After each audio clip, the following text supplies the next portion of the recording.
Inter practical పరీక్షల్లో CC కెమెరాలను రద్దు చేయాలని నారాయణపేట జిల్లా ప్రైవేట్ జూనియర్ కాలేజీ యాజమాన్యం జిల్లా ఇంటర్ బోర్డు అధికారి సుదర్శన్ రావుకు వినతి పత్రం అందజేశారు. ఫిబ్రవరి 3 నుండి జరిగే ఇంటర్మీడియట్ ప్రాక్టికల్ పరీక్షలు సీసీ కెమెరాల పర్యవేక్షణలో జరపాలని ఇంటర్ బోర్డు కొత్త నిబంధనలు పెట్టడం జరిగిందని, దీనివలన విద్యార్థులు మానసిక ఆందోళనకు గురవుతారని కాలేజీ యాజమాన్య సంఘం రాష్ట్ర ఈసీ మెంబర్ ఈశ్వర్ అన్నారు.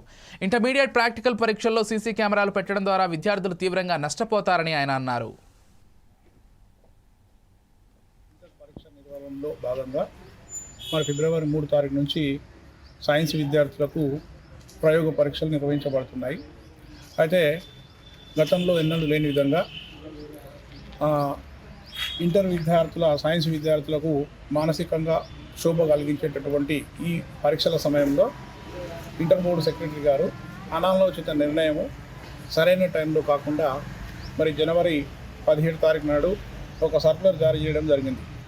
2025 సెకండ్ ఇయర్ విద్యార్థులందరూ కూడా సైన్స్ పరీక్షలు జరిగేటటువంటి విద్యార్థులందరూ కూడా ప్రయోగ పరీక్షల లోపల సీసీ కెమెరాలు ఏర్పాటు చేయడం అనేది ఇంటర్ సెక్రటరీ గారు నిర్ణయం తీసుకున్నారు.